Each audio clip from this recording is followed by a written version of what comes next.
Good afternoon, everyone. Thank you so much for joining us again this Friday afternoon on how to continue running your business in a COVID virus environment. Our weekly webinar on our series of webinars on how to continue running your business on a coronavirus environment. So again, thank you very much for joining us. We're going to slowly allow people to log in here. It looks like we're starting to fill up with attendees. In the meantime, I'll introduce myself. My name is Sal Ayala. I'm CEO of the Unico Biz Solutions. I'm also director for the board of the California Hispanic Chambers of Commerce, as well as director on the board of the GRHCC. Love being involved in my community, helping our Latino businesses grow and succeed. And so we put this series of webinars to help bring information out to the community. Next slide, Memo, please. So our objective is to educate, provide resources, exchange ideas, and provide solutions. I'd like for you guys to please make this very interactive. If you have any questions, feel free to use the chat box at the bottom. Actually, not the chat box, I apologize, the Q&A box. Go ahead and post your questions in there. And as we're going, we'll typically leave the questions to the end unless it's really relevant to the topic we're talking about. We'll go ahead and address that question. So again, our objective is to educate, provide resources, exchange ideas, and provide solutions. So questions are important to us because it triggers thought, it triggers our ability to, triggers just our mind to think of solutions and ideas, and that's how this becomes very interactive and helpful for all of us. So please feel free to chime in on anything that you feel is important for us to share. So, well, we have our coronavirus creed, so let me share this with you. We must not keep fishing in the same pond. We must not quit. We must reinvent ourselves. We must double down on marketing, right? And my favorite quote is, in good times, people want to advertise. In bad times, people have to advertise. So just keep that in mind. So with that said, we're going to go ahead and get started with our webinar agenda. So we have our usual Tammy Martin Riles talking on health and wellness. She's from Plant-Based and Health Enthusiast, and I'll let her introduce herself in a minute. We're going to have Brian Sahgun she's an attorney law from Sahgun Law. He's going to be talking about back to business, right? Business owner highlight. We have Brenda Sutton from Sutton & Sutton Insurance Services. He's the president of Sutton & Sutton, so we're excited to have her on. Chamber partner highlights is going to be Floyd Milner. He's vice chair of the BCCIE Black Chamber of Commerce of the Inland Empire. Super excited to have him on. I'm sure he'll enlighten us. We're going to have our CARE Act update with George Paniagua, affiliate partner with Unico Biz, and Carmen Lainez, off-council partner with Unico Biz as well. And then finally, we'll end things off with Tony providing us a tax update and relevant information. So we have a great panel here today to get things kicked off. So let's go ahead and get started. So I introduce you, Ms. Tammy Martin Riles. Well, I thank you. I think I'm muted. Am I muted? Oh, no, I'm good. No, you're good. All right. Well, thank you, Sal. Yes, I am Tammy Martin Riles. Get Raw with Tammy, your IE vegan princess, and coming to you with fabulous energy and the word for today. So listen up, you guys. I just want to give a brief synopsis of what we've already been talking about. We've already had, 6 series? We're on our 7th. And so the things that I've already talked about is how to maintain a routine. We talked about a diet, maintaining an optimum diet during this time. We talked about exercise, sleep, social interaction, maintaining mental health, and something else we've talked about. But what I want to talk about today is, listen, I'm going to rehash one of the main things that we started out with. And that is start and or maintain a routine. Now, I want to talk about this is because we are entrepreneurs, we're business owners, and we're out there. And so what's going on is our lives have been interrupted. And until we take notice of that and recognize what's going on, and we take care of self first, everything is going to be all in a disarray. We're just going to be all over the place. So what I want to go back and revisit is, again, start and maintain a routine. Now, right now, you probably have kids that are at home that you normally don't have at home at that time of the day. You probably have a spouse there. You're probably, your space is probably very interrupted. Your mind and your thoughts are interrupted. So I'm going to go over about 6 ways that we can start and maintain this routine. So the first thing that I want to talk about is writing down your time, grabbing that precious time that you're going to hold to yourself. Is it 8 to 5? Is it 8 to 4? What times are you going to be working? Maybe you're going to be working intermittently. Maybe you're going to be working 3 hours and you're going to break for 3. But you need to get a schedule and you need to stick with it. And then ask your family and whoever else is living with you to hold that time precious. The second thing is decide when you're going to check those emails. You know, because right now you're probably ramping up. Now you're spending more time on emails and social media more than you've ever had before. The third thing is, I kind of wanted to combine it with number 2 is when you're going to check social media. We can get really lost in Facebook, Instagram, LinkedIn, but right now advertising is very important. You're going to hear Sal say that over and over again. The best time for you to advertise and you can get your stuff out is now. This is not the time to pull back. And this is all a part of you and the health of you, of knowing when you're going to do that. The next thing is, you know, what are some new things you're going to be adding? This is a time that you're thinking, what new venture am I getting into? You need to set that time aside for that. What am I going to be doing that's new? And then time, when are you going to eat? We're going to talk about eating, but when are you going to eat? Because a lot of times we like to make up an excuse to go to the refrigerator. We want to eat all day long. That's probably not healthy. It's probably might make you sleepy. We want to drink coffee all day. Probably not good. You probably don't drink coffee all day long. So you need to start monitoring when you want to sleep, when you want to eat and all of that. And then last but not least, research. It's time to research, time to change the game. Okay, when you're going to do your research. So I'm here to help you work on your whole transformation of yourself, because without you, there cannot be the business.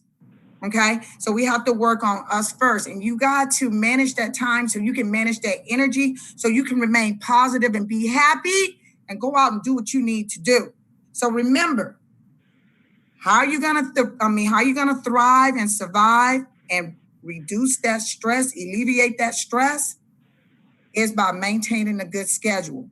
Now, I'm gonna give it back to Sal, but if you wanna reach out to me, Get Raw with Tammy. I'm on all social media. You can find me on website at getrawwithtammy.com. Again, I am your IE Vegan Princess, here to help you become a better you so that you can do what you need to do to help your business thrive. Back at you. Thank you so much. Thank you so much, Tammy. And yeah, please make sure you look her up. She's all over social media. She's all over the IE. She's all over the place. She's amazing, and we're so blessed to have her with us. So let's go ahead and go on to our next speaker. So today we have Mr. Brian Sahagan he's an attorney at Sahagan Law. Brian, please introduce yourself. Tell us a bit about yourself, and then let's get into the presentation. Good morning. I'm Brian Sahagun, and I am an attorney and owner of Sahagun Law. We represent small businesses as well as individuals with criminal matters, business matters, employment matters, and things of that nature. So kind of a one-stop legal shop boutique firm for your needs. I just wanted to move on to a few issues that we're going to discuss today. Important things that are going on right now in the state, obviously. The businesses that are permitted to be open. I think the next slide. There you go. The businesses permitted to be open. I'm going to send you a link in the chat box right now, which has a little more detail than I'm going to go into. Also, I will refer you to YouTube for the Greater Riverside Hispanic Chamber of Commerce, where we did a webinar on this exact issue earlier this week. And it's much more detailed than I'm going to go into it today. But businesses that are permitted, originally there were 13 essential businesses permitted to be operating during COVID-19.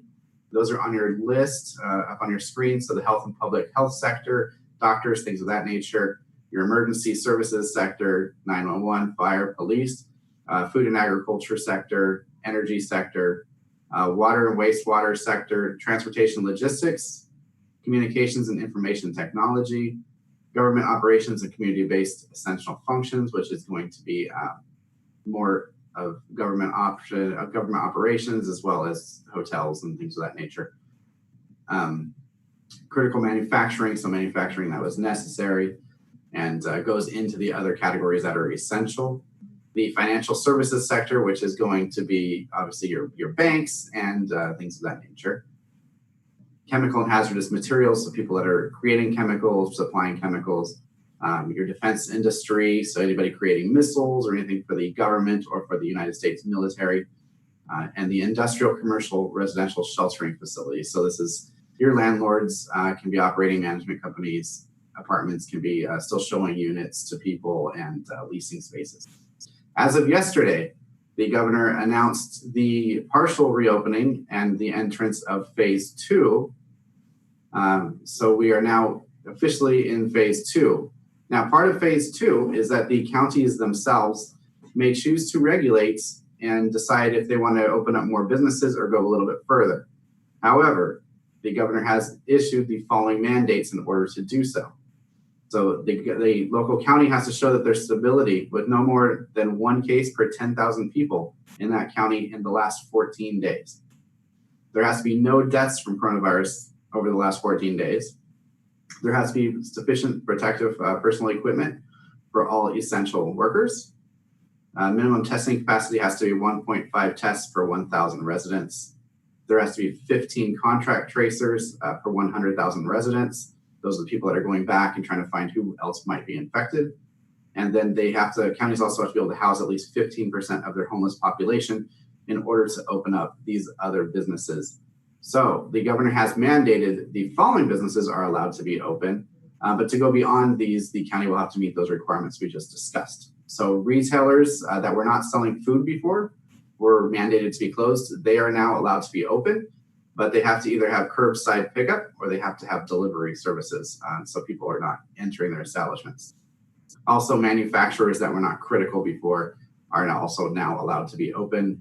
Everybody has to maintain sufficient coronavirus protecting social distancing. Certain counties have further mandates on that, like Riverside County requires, as of now, face masks still for all employees and all visitors. So check your local county on that as well. Next slide, please. Brian, may I interject here for a second? Carmen, do you have any questions, please?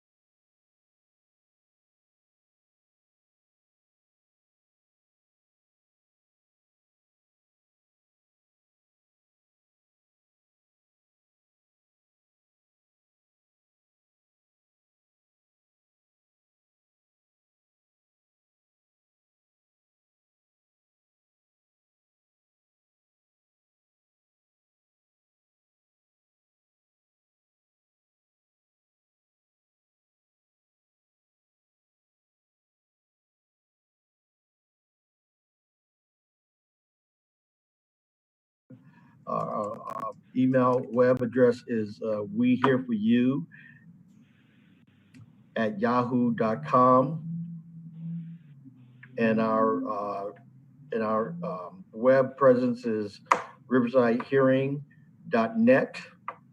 And a lot of times people sit back and say, well, Floyd, what would be a good referral for you? Because we also, as I alluded to earlier, we dispense hearing aids. And I typically say this, well, you hear people but don't understand what they're saying. You make mistakes with words that sound alike. And the TV is loud when you're watching it, and you don't get the joke. So I'm going to proceed here to do my usual thing here. So excited about this opportunity. But do my usual thing is that I'll tell you a joke. If you don't get the joke, then you need to come see me. I was visiting a church out of town, and the preacher after the church says, anybody that needs prayer, stand in line right here. One guy stood up and said, well, pray for my back. He prayed for his back. Another guy stood up and said, pray for my finances. Pray for his finance. Another guy sat back and said, my knee, pray for my knee. And then the guy stood up and said, pray for the outcome of my hearing. Oh, wow, this is what I do. I had to check this out, right? So he sits up there, he puts his hands on the guy's ears and he prays for about 10, 15 minutes, pulls back and says, so brother, what's the outcome of your hearing? He says, I don't know. I don't go to court until next week. Anyway, Carmen gets that one. Anyway, so thank you guys for this opportunity. Thank you so much, Floyd. Now I know I can go back to work and come back, go back to work, meaning doing the gardening stuff, and then come back here in a matter of a second. Patient would never know that I was doing gardening just before coming and seeing them. Thank you, guys. Great. Thank you so much. Stick around just for the Q&A, but thank you so much for joining us and enlightening us with that awesome joke. Okay, so off to our next panelist is our business owner highlight, which is Brenda Sutton from Sutton & Sutton, and her and Dave. They are an amazing couple. They are just good people, which is who I like to surround myself with. They're also our clients here at Unico. And so I invited her here today to talk a little bit about her business, how she's been doing to adapt to the current situation. And I'll let you go ahead and introduce yourself, Brenda, please. Hello, thanks for having me, Sal. Thank you. We are sharpening our axe. There's so much going on. It seems like I'm busy learning more about how to do the business in the COVID-19 here. And different carriers have different ways of doing things. And so it's a lot of Zoom going on. So I've been in a lot of Zoom meetings and things like that. I've been doing Cover California. We do since the layoff, I just want to announce a lot of people are out of work. And so our company is hiring. And also there are people that's out of work that have 401ks and things like that. And they don't want to put it back into the market. So we can help them with that. Also, been doing onboarding for new clients, for new people that's in the market to learn a different thing. Our company is hiring new agents, and we're taking them through the process of becoming an agent if they would like to do that. Can I ask you a question, Brenda? Are you doing anything right now, like with your existing clients? Are you taking advantage of the time to reach out to your existing clients? Yes, by all means, we are letting them know that we're here for them and reaching out and letting them know what some of the clients that have supplemental benefits that they can use in this time.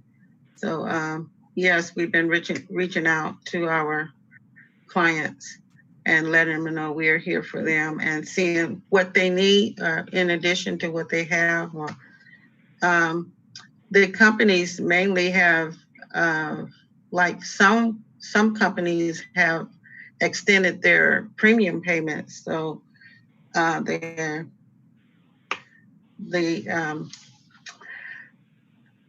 want to say the client don't have to pay for another 2 months or so. They relax the premium payment. So if one is out of work, they don't have to worry about the policy being lapsed with some of the companies. So that's what's been going on. And they're helping people in all kind of ways to keep their policies in force and not just cut them off since the COVID-19. So have you done anything in particular to kind of pivot, other opportunities that you found for yourself with this current time? Yes, thanks for asking. I do purse business. In good company with Brenda, I sell purses, and I'm going live today at 4:30, especially for Mother's Day gifts. So I'm doing the purses in good company with Brenda for purses. various purses, crossbody purses, and different various purses. So you can join me at 4:30 for that. And yeah, that's what I do. Our number is 909-300-5444 for our business. And you can reach me there. You can text me or you can call. So yeah, we do the In Good Company with Brenda Purses. So yes. All right. Well, we'll definitely join the Facebook Live, and I think I have a few purses to purchase. I have 5 sisters and All a right. wife and a mom, so I think they're all going to get purses this Mother's Day. Great. Okay. Well, if there's anything else you'd like to share with us, you're welcome to at this point. If not, we're going to go ahead and move on to our next speakers. But we thank you so much for joining us. And I think Carmen has a question for you. Go ahead. Yes. Brenda, they're asking where is the live link so that we can check your purses out? I don't have a website. I need to see Sal about that particular thing. I don't have a website for the purses, but I can post them on. That's why I do the lives, because I haven't gotten the website done. Is it a Facebook Live? Send us your link To Facebook? to your Facebook page, yeah, and then we can post it here to the attendees, and then we'll get it. So if you want to go to the chat section, go ahead and put the information on how to reach you. Yeah, my name. Yeah, let me put it on there. Okay. Perfect. You can do that at your leisure, and then throughout the presentation they'll get it, and if not, I'll look for it here in a minute as well. So we'll share that link with you guys on the chat box. So perfect. Thank you so much, Brenda. We appreciate you taking the time to be on, and we'll be supporting you. Thank you, everyone. In that way as well. All right. Thank you. Thank you so much. So we're up to our next panelist, Mr. George Paniagua. He's actually, before I do that, let me quickly thank our chamber partners, everybody that has become a part of this weekly webinar. So the California Hispanic Chambers of Commerce, I sit on the board there. The Pomona Chamber of Commerce, I believe Monique is on as well. She's a great partner of ours as well. Inland Empire Business Journal, the Inland Empire Regional Chamber of Commerce as well. Obviously, the GRHCC, special shout out, I'm a director there too. The Black Chamber of Commerce, World's Best Connectors, the High Desert Hispanic Chamber of Commerce, Antelope Chamber of Commerce, Alliance Multicultural Chamber of Commerce, and Latino Tax Pro, great partner of ours. So everybody here has real quick, I'll do a plug for everybody here. Every single chamber we all do the same, we all network, we all offer different programs, but it's always a good idea to visit different chambers because everyone is unique in one way. Everybody has something different to offer. They have different members, even though we are very close knit and we try to really unify as chambers, everybody has something special to offer. So I love being part of all these different chambers and learning and just having some great power partners, right? That we're able to exchange ideas and network with, right? It's never a waste of my time to visit a chamber. So please support our chambers. It's not very expensive. You need to double down on your advertising, become a member at a chamber. So please support our chambers. Can't say enough of that. So up next is our partner, George Paniagua. He's going to talk to us a little bit about the CARE update and also commercial loans, commercial lending, and what's to come after the going back to biz, basically. So George, take it away, sir. Thank you so much, Sal, and hello everyone. Glad to be back on with everybody as well. A couple of updates of kind of where we are and what's going on with the PPP, the disaster loans, and everything thereabouts.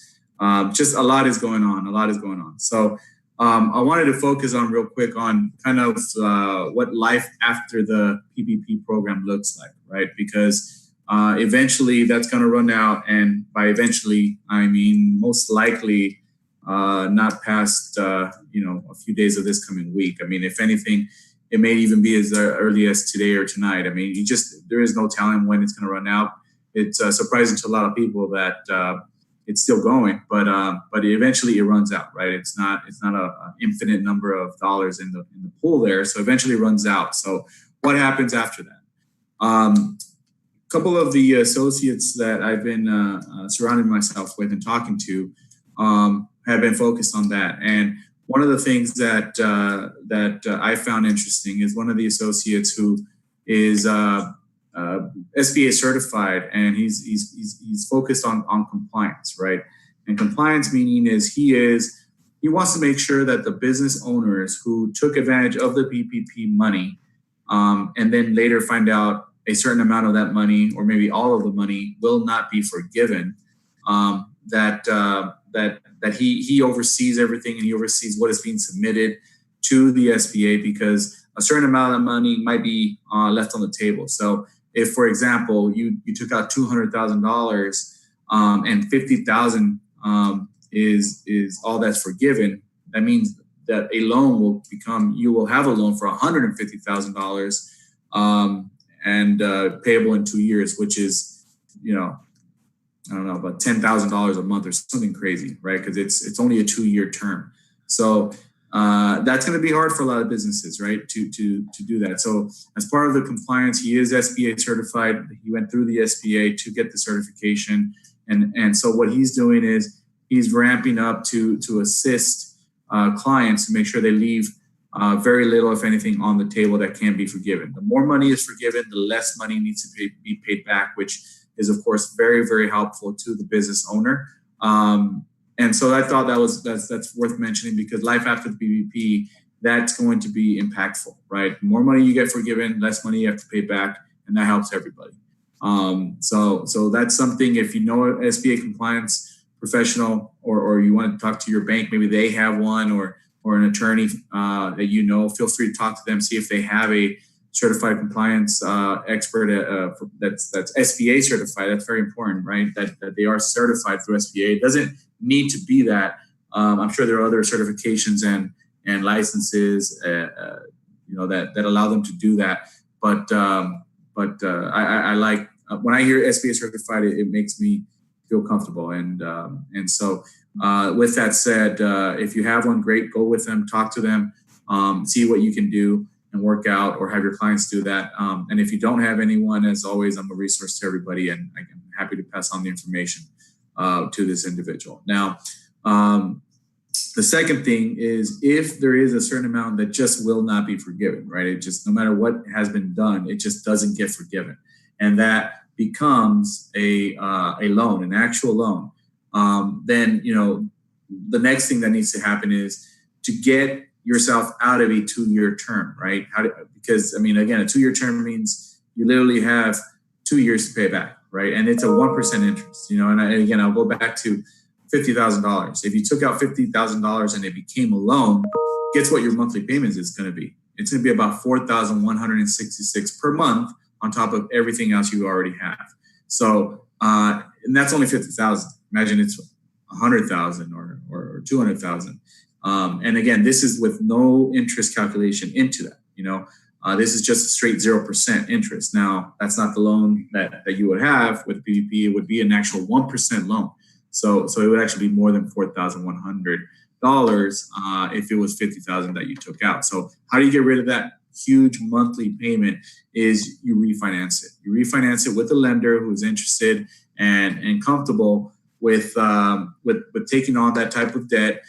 The rate will be higher. There probably will be fees in there, but what is going to help is if they can go to a 5 or a 6-year term, it literally drops your $4,100 payment to approximately $1,100 payment, which is saving you $3,000 a month. And again, that's only for $50,000. The savings just go up and up and up if the amount that you are terming your loan out for is higher. But I like to use a $50,000 example.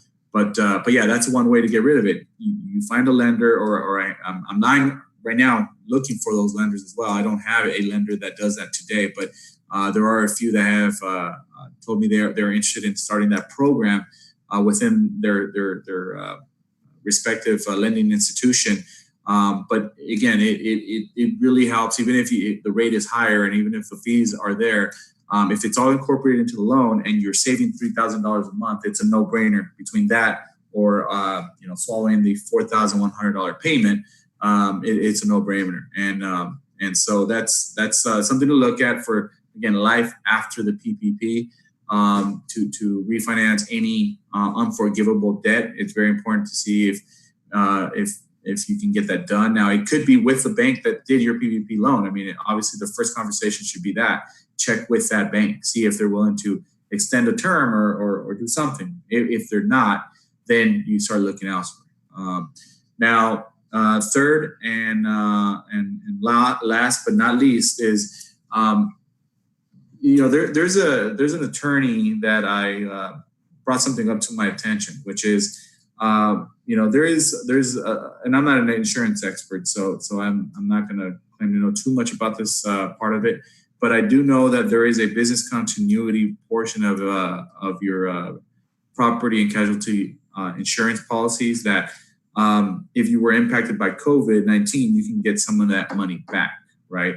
And the attorneys are not, from my understanding, are not allowed to go solicit that type of business, right?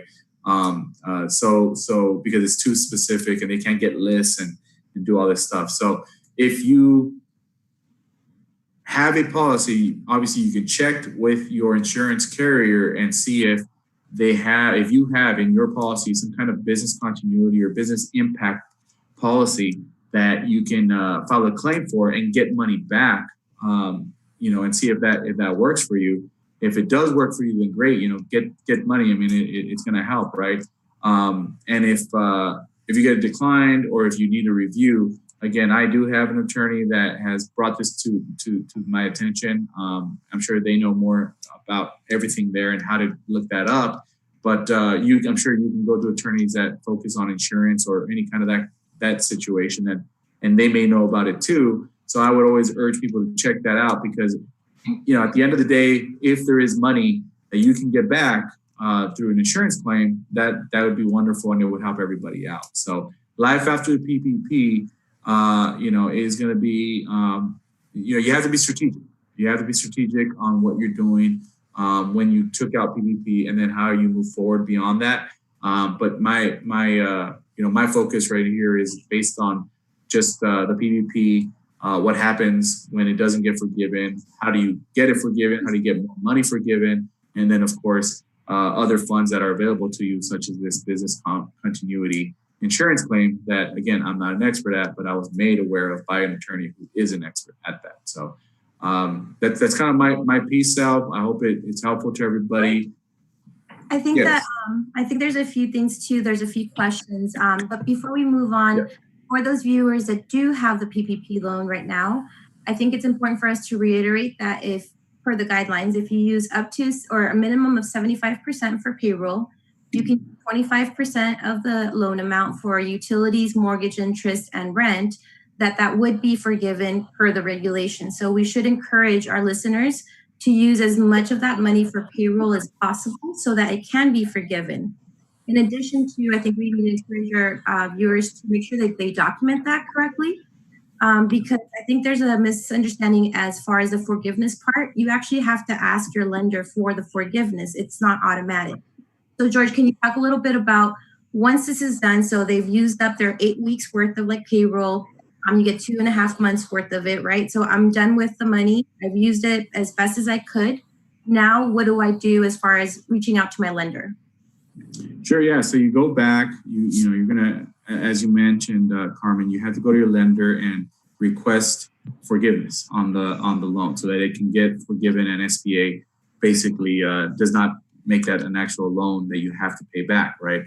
And you're not going to pay back SBA, you're going to pay back that lender. Remember, it's that lender who lent you the money. So your loan would be with whoever it is that you went through for the lending. Now, they will ask you for several items to be able to document, as Carmen said, how much was used towards payroll, right? And payroll doesn't just mean somebody's paycheck. It also means money you may have set aside for a vacation of your employees or sick leave or paid leave of some sort. If you already own a building and you're paying interest, the interest on their rents also. So there's different sections that you can be included into the payroll and that go towards your payroll. And as long as you hit 75% of the money used towards payroll, then you will have your loan forgiven.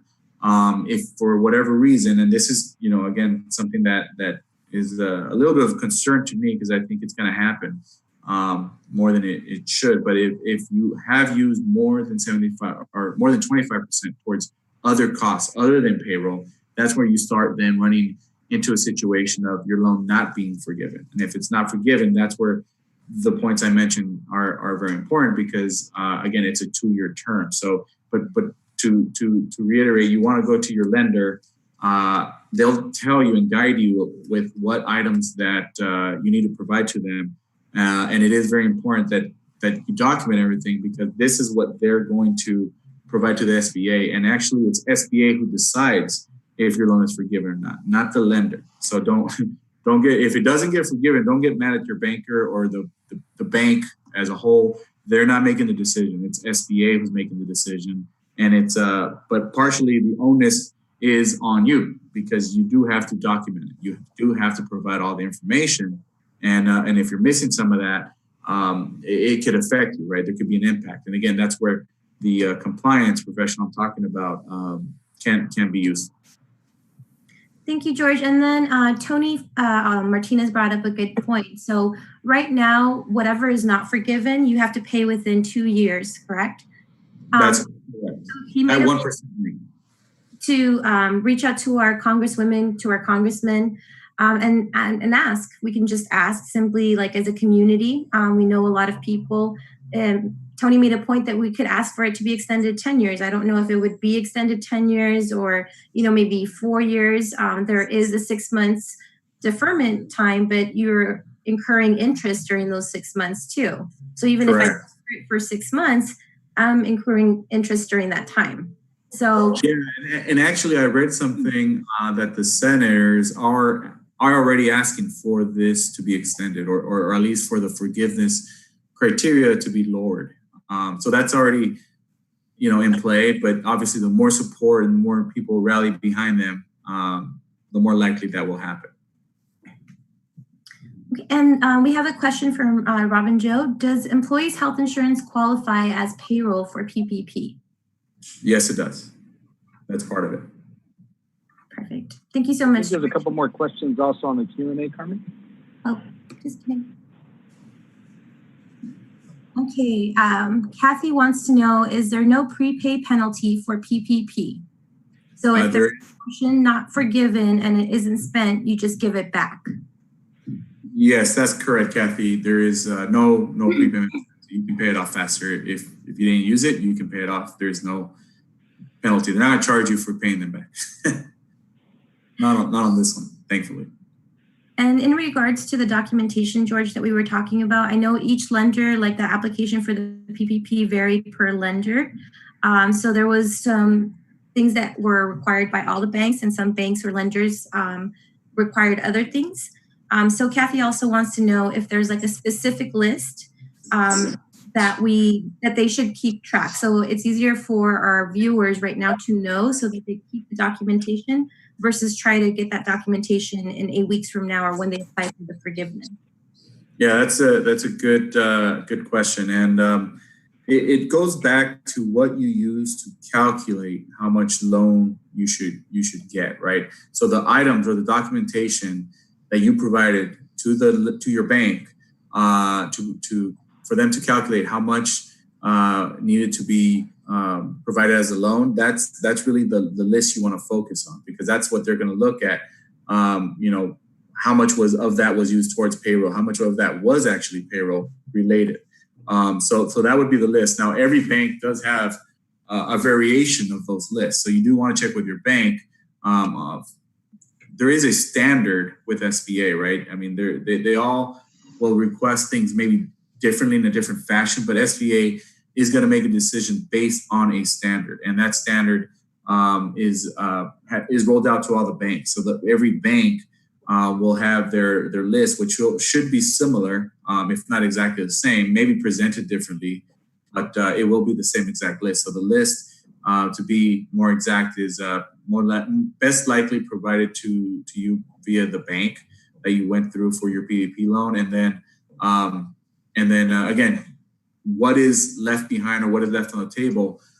Compliance is a good, or if you have an attorney that is focused on this, that's a good resource to go to, because again, a lot of people went to apply for the PPP and were not having luck. Then they went to an individual that kind of focused on that, such as a consultant of some sort, and I saw them get approved right away, right? And that's just because what you provide, it is a huge impact to the result. So I mean, everyone is welcome to do it on their own, because you can, and you are allowed to do it on your own. But if you have anybody you can turn to for guidance, do that. And if you don't, then again, I have an individual that is SBA certified, and they're looking to do that. And anybody that I've assisted, I'm going to refer them to them, because all he's doing is getting their loans forgiven, more of that forgiven. So that's a good thing. I want my clients to have every penny forgiven. I don't want them to have to pay back any money if possible. But again, this is just one guy I know. There's others. There's many others out there. And if you have one, go to them and talk to them. Yeah, feel free to visit our website as well, and we can schedule a consultation for you with a professional to help us. Correct. You go to loanconsult.com and then you go business. So thank you guys very much. We're going to go ahead and jump into our next presenter. If there aren't any other questions, or Carmen, if you have anything else to add to it, we're going to go ahead and move on. So our next presenter, our next panelist here is Tony from Latino Tax Pro, giving us a tax update on what's going on from a tax perspective on this coronavirus situation and the CARE Act update. Yes, awesome. Thanks everyone for having us here. Let me just get my notes here to get started. One of the first things the IRS wants everyone to know is an update on the economic impact stimulus payments. So the IRS has sent out about $200 billion to 130 million individuals so far these past 4 weeks. So the money is going out there. Now, if you have not received your money, or if you know anybody who has not received their money, make sure they go onto the Get My Payment portal on the IRS's website, IRS Get My Payment, and they include, or they introduce their direct deposit ACH payment information. Because on Wednesday, 12 noon Eastern time on Wednesday, this Wednesday coming up, the IRS will basically transfer all of its resources to start sending out paper checks. So if they don't have your direct deposit information, then you're gonna have to wait till 3 to 5 weeks to eventually get a check. So let people know, if you know anybody who still has not received their economic impact payment, also known as a stimulus payment, get your information to the IRS on their IRS Get My Payments portal by 12 noon Eastern time, which is 9 a.m. Pacific time, 9 a.m. Pacific time, this upcoming Wednesday. So that's one thing. Also, the scammers are still out there, so beware. The IRS will not call you asking you for your direct deposit information. You need to go to the IRS's website and use their secure portal. The IRS will not email or text you. So if you get anything that sounds suspicious, kind of fishy, ignore it. It's probably a scammer. I always like to, side on the cautious, or be on the cautious side. Even if it's somebody you may know, it's like, screw it, delete it. And then later you could get with them and be like, oh, that was actually real. Okay, cool. But just to be more cautious, right? So again, avoid the scammers, try to reduce being scammed. Another update, the estimated payment deadlines that were originally for April 15th and June 15th, they both have been moved till July 15th. So those original estimated tax payment deadlines that you would, as a self-employed individual or as a business, you have to pay in. For the April 15th and the June 15th timeline have both moved to July 15th. And so I sent you over some information and some graphics, some media assets that the IRS gave us to share with our partners, to share with the community. So feel free to share that as well. Another thing to keep in mind, if the IRS or the Department of Treasury, if Treasury owes you a tax refund for tax year 2016, you needed to do or claim your refund or do your taxes by April 15th, 2020 to get your 2016 tax refund. But now they extended that to July 15th. That's pretty important because IRS said there's over 1 million taxpayers that they have the money for over the past 3 years. Because if you don't claim your refund in 3 years, the Treasury Department basically keeps it, right? It's their money. And sometimes it's like, small amounts. It could be somebody that had a part-time job and they had some withholding and they never did their taxes because they didn't make enough to have to do their taxes, but they still have withholding that the IRS has, the Treasury has. But again, if you have not done your 2016 tax return and you have a claim for refund, do it before July 15th because they extended that from April to July 15th.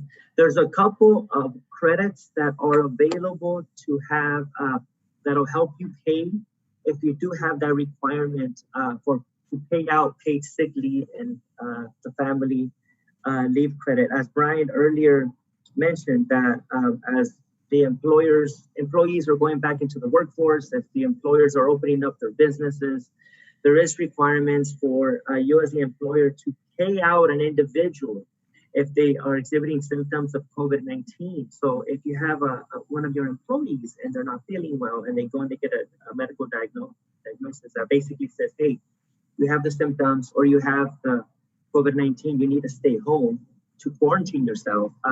You as the employer, by law, as April 1st, you have to pay them their full wage, 100% of their wages for 2 weeks. And to be exact, it's 80 hours or 10 days.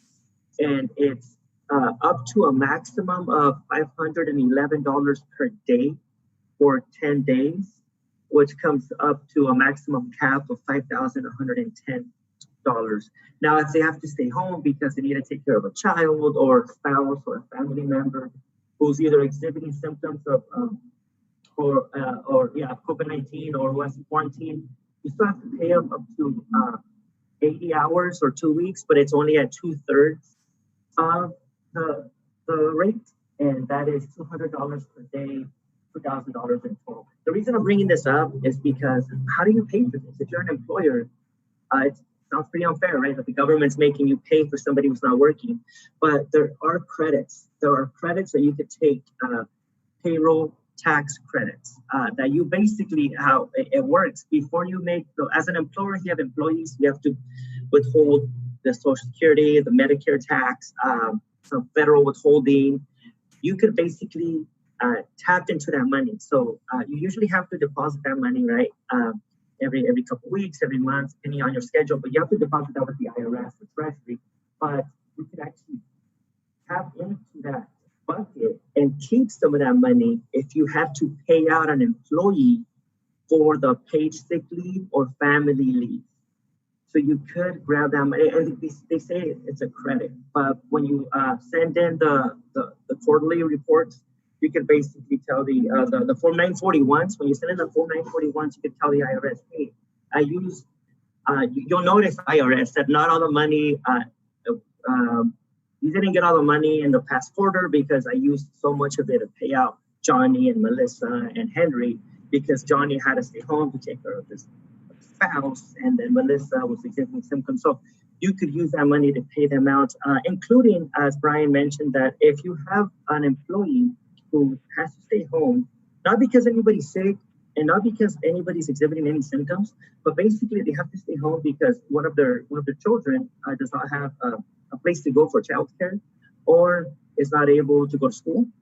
That's 10 weeks. That's up to a maximum of $200 per day, maximum $10,000 that the employer needs to pay out that employee to basically stay home and take care of their child.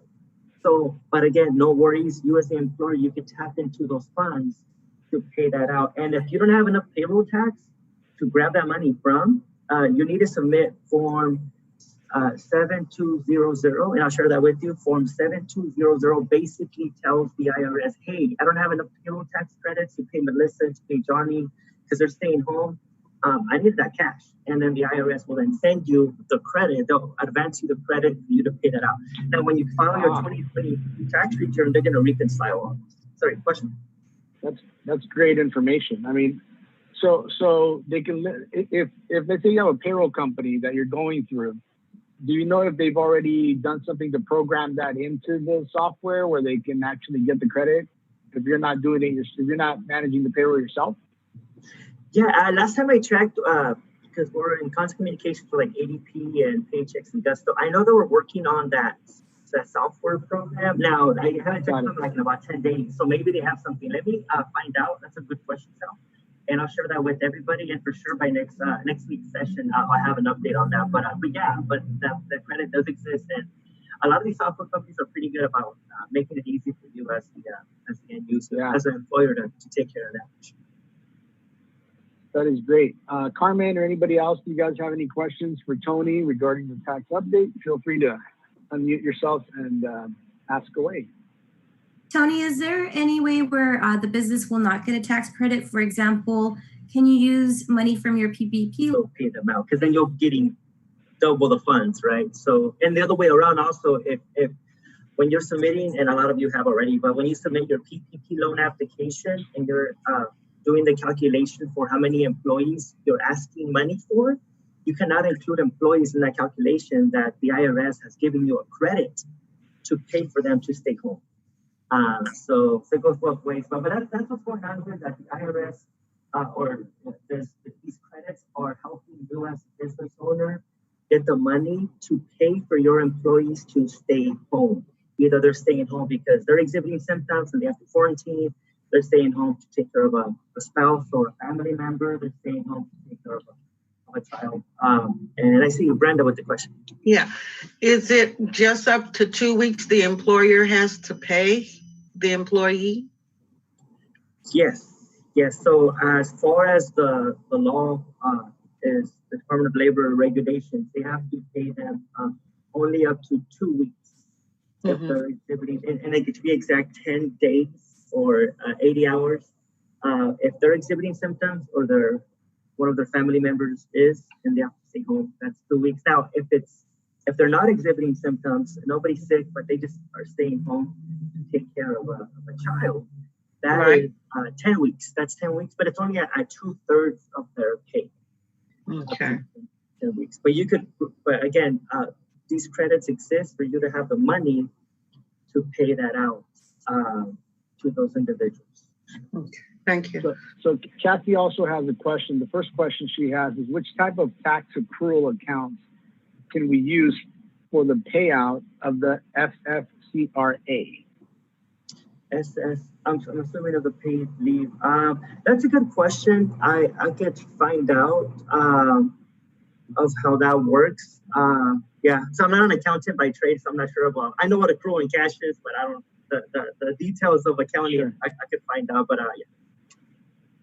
Okay, Kathy, we'll try to follow up on that question. Yeah, unless you want to rephrase that question, Kathy, or what do you mean? Like, are you asking like how you paid out, or are you asking like how your balance sheet is going to be seen after the credit is paid out? I think that's what she's asking, how like the balance sheet and the profit and loss. Yeah, how to account for it, probably. How to account for it. And then the next question the next question I think is, but you can have tax credit for the 2/3 payout for taking care of a child? I'm not sure that she's asking there either. Yeah. I think she's asking if you could get a credit. Yeah. So if you have an employee, the 2/3 payout. Yeah. So if you have an employee who is staying home simply because they're taking care of a child, and then there's certain, I think like under 17 or under 18, insurance. And then they have to prove that the school's closed and then there's no other means of childcare. Then yeah, the employee, you need to pay, you as the employer have to pay the employee up to 10 weeks, but at 2/3 the pay, maximum $200 a day. However, there is a stipulation for that part of the law. If you are an employer with less than 50 employees, which may be some of us, if you have less than 50 employees and you essentially need that employee to not stay home, you're like, hey, I have less than 50 employees. I can't have you stay home just to, take care of your child, even though, you may need to take care of your child, but you're a big part of this company. There's an exemption where the employer doesn't have to pay for the employee to stay home, and they could actually call them back to work because that employee needs to be part of the income source of the small business, and they need to be crucial to the operation. So that's small business. So yeah, so less than 50 employees, that particular part of it, the staying home to take care of a child, there's an exemption for that. Okay, perfect. Kathy, thank you for all those questions. It really triggered some thought on our part. So we'll try to get back to you on that other one, get some clarification on that. Yeah. I want to get an answer on that because that's a really good question, Kathy. How do you account for it, right? Like how does it affect either your equity or your income in the balance sheet? So I'll dig in. Thank you so much. Well, we're getting close to the conclusion of our webinar here. So finally, if we want to go ahead and thank you, Tony, for that. That was great information. You can always go to our website for more resources at unicobiz/attack-back. That's our communications portal for anything related to COVID-19 resources. Okay. I don't see any more questions as far as the chat goes or the Q&A unless I missed anything, but I think we're good. So I'd like to conclude our webinar and thank everybody for all our panelists for participating and providing education and resources to our attendees. If you guys, please feel free to reach out to us at unicobiz.com with any additional questions that may come up. If you would like to connect with any of our panelists, please also reach out through our website, and we'd be more than happy to put you in touch. Like I said, our goal is to educate, to provide resources, and to brainstorm together so we can get out of this as one. So thank you again for coming in to our webinar, and you guys have a great weekend. Thank you, panelists, as well. Thanks.